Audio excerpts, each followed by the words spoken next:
Hello, welcome to Lifework, a podcast devoted to the working man and the working woman. Some podcasts focus on the white-collar worker. Few, if any, are truly devoted to the blue-collar worker. Lifework is a podcast committed to helping all hard-working people, a podcast for the dirty-collar worker.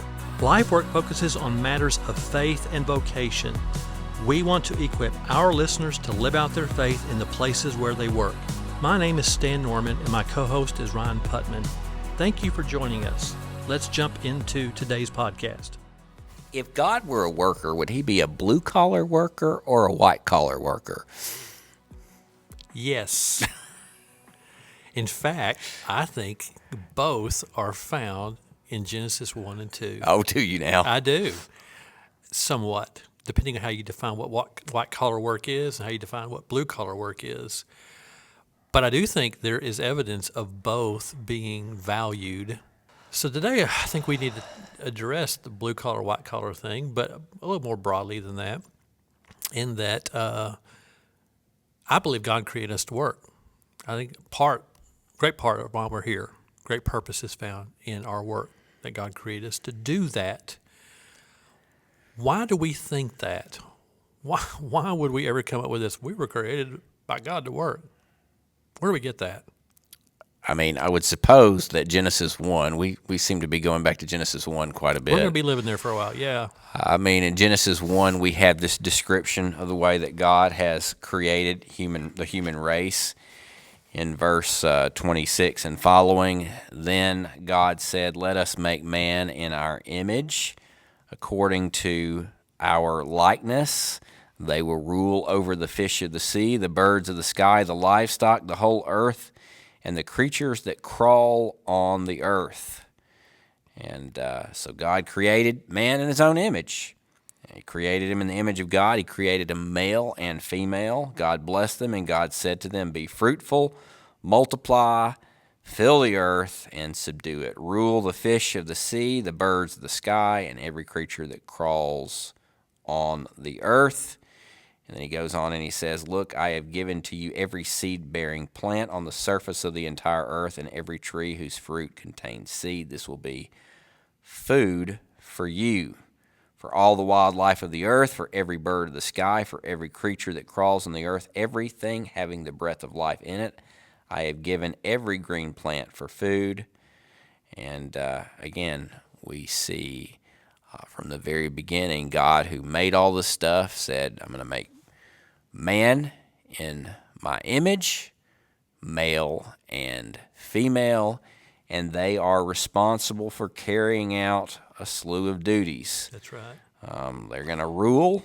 They're going to be fruitful. They're going to multiply. They are going to tend to the seed-bearing plants that God has given them. There's just a long list of responsibilities. In my house, we call that a honey-do list.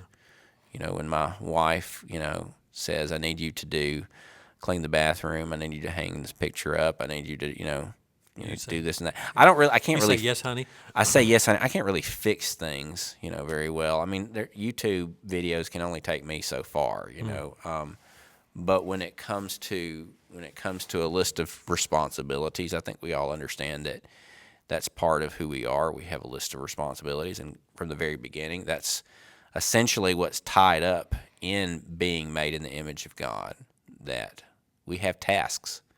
I would take another verse and supplement to what you just said. In Genesis 2, verse 15, the Lord God took the man and placed him in the Garden of Eden to work it and watch over it. Right. Working and watching. Getting into issues of work as stewardship.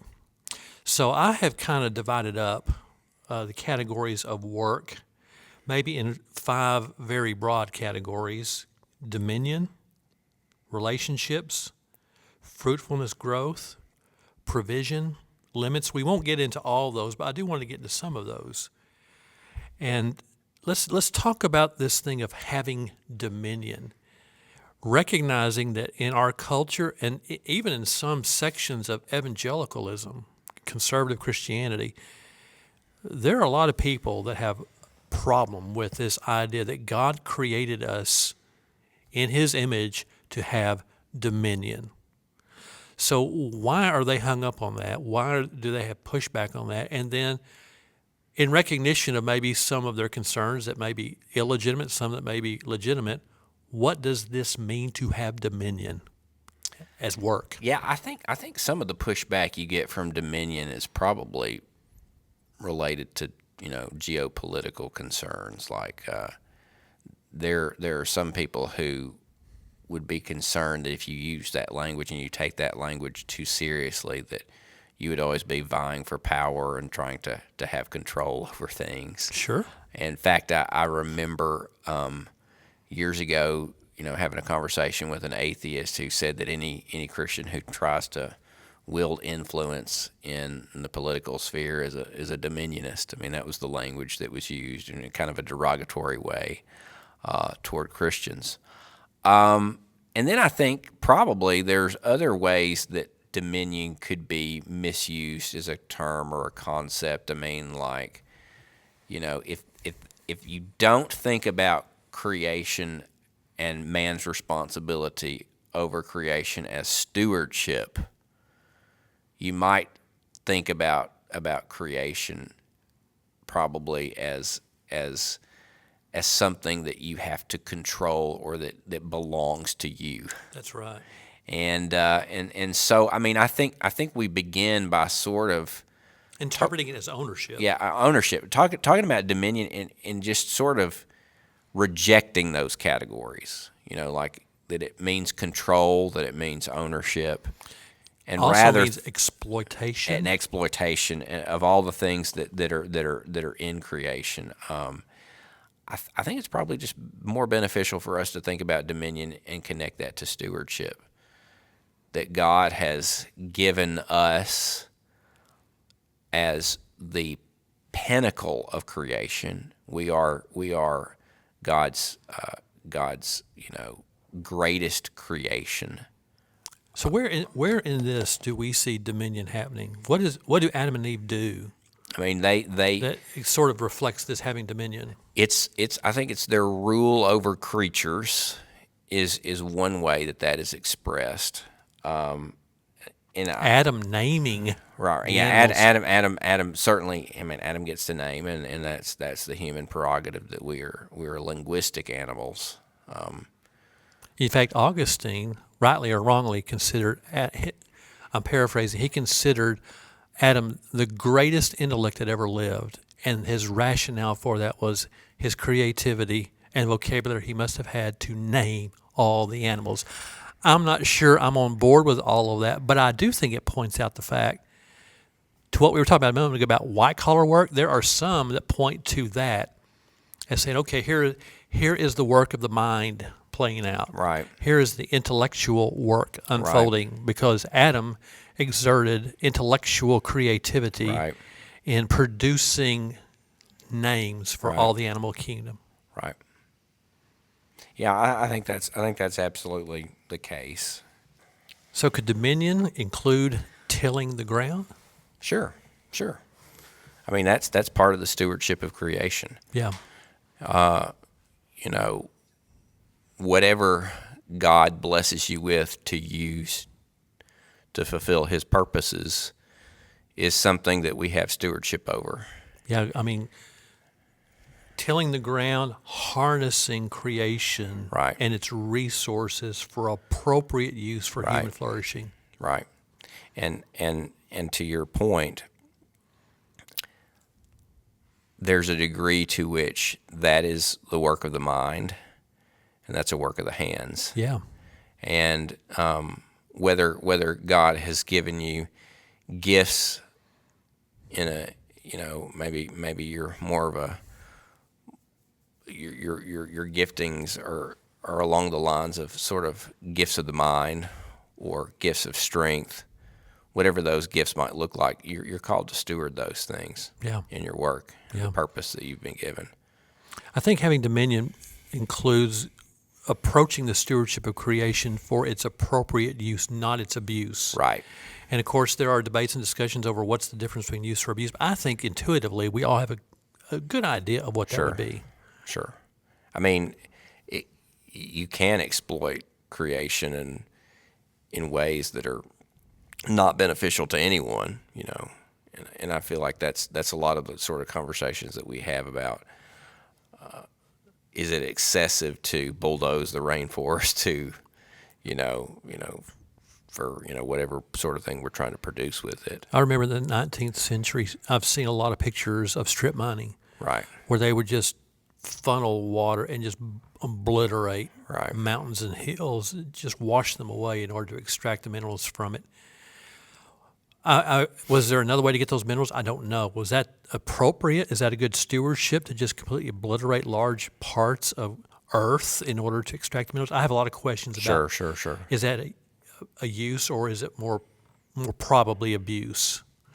I mean, we have this issue right now, I think, in the conversation around EV technology. I mean, with we're really trying to create clean energy vehicles, and that's what electric vehicles, allegedly are. They're zero emission vehicles, but I mean, they don't seem to be renewable.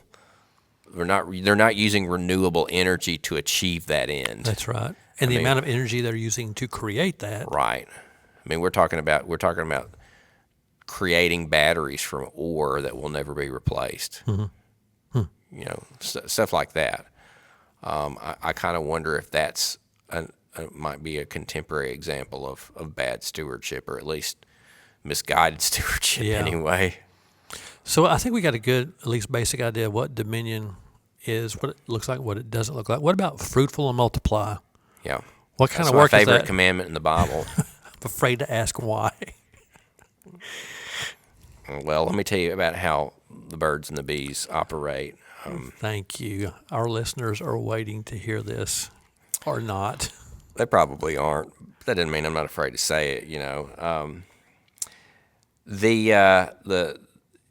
I think this speaks to the work of the family.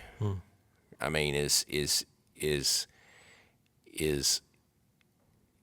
creating a family and sustaining a family, and rearing the next generation of people to love God and love other people. I mean, that's work. Well, that's, I have kind of a working definition now that work is what we do to make ourselves useful to God and to others. Yeah. How we love God and love others. Right. And I mean, even if you are not paid for something, which, I'm not paid to be a dad. My wife is not paid to be a mom. It is work. And it's work that accomplishes God's purposes in the world. Hopefully, if they're, you want to say that the children that you raise are helping to achieve those purposes in the world. But I mean, I think the command to be fruitful and to multiply is really, I call it the first Great Commission. And that's what God does in creation. And of course he's not just speaking to human beings at this point. I mean, he really wants all of creation to be fruitful and to multiply, and that's sort of reiterated in the Noahic covenant. So I recently read a scholar, actually a businessman, who was talking about work, and he was making the point that at the end of the day, work can be defined in being productive, producing. And I do think that bearing fruit and multiplying certainly does immediately speak to production. We are participating in a subset way of God creating human life. But could it be expanded beyond that, credibly, in your opinion, to include production of things from the ground, production of things from our hands, that we're producing and being fruitful by the work of our hands, the work of our mind? I do think primarily it speaks to reproduction, repopulation. But I mean, given the fact that we do play some role in planting and harvesting, there might be some sort of connection there. Mm-hmm. I think there may be something to it. So, kind of wrapping this up, let's go to Genesis 2:15 to Adam and Eve were placed in the garden to work it and to watch over it. You're the pastor, theologian, preacher here. What is meant by working it and watching over the garden? Again, I think this goes back to our conversation about God as a worker. There's a parallel to creation and providence. There's a parallel to the initial act of creating and the ongoing act of sustaining and making sure that it's cared for and provided for. And that might be a key way that we really do reflect God's activity in our task in working the garden. Isn't it astounding when you think that God is this incredibly, incomprehensibly personal being who has made creatures in his image, and maybe not the only way, but a primary way, certainly in the context of Genesis 1 and 2, of bearing his image, of imaging God, is in working, that we image him when we work. Right. We image him by our work. We image him through our work. And if I'm not mistaken, Ryan, in chapter 2, verse 15, that word that's translated work it, I believe it's the Hebrew term. I need to double check this, is avodah, that can be translated either as work or as worship. And maybe contextually, maybe both ideas are implicit when it's there, that we image God in working and worshiping and the two coming together. To your point about appropriate working, productive working, biblical working, that when we live there, we are imaging the great God who made us in his image. Yeah. It is a form of abad, and what it can mean is it can mean to work, to serve, and in some context, worship. And we see it. It can also mean cultivate as well. So I mean, it's translated a number of different ways in modern English translations, like the CSB here. But I mean those things overlap. Keeping a garden could be an act of worship. Keeping a garden could be an act of imaging God. They're certainly overlapping concepts. Yeah, I think there's a lot there. And I think it is just mind-boggling that work is a way we can image God.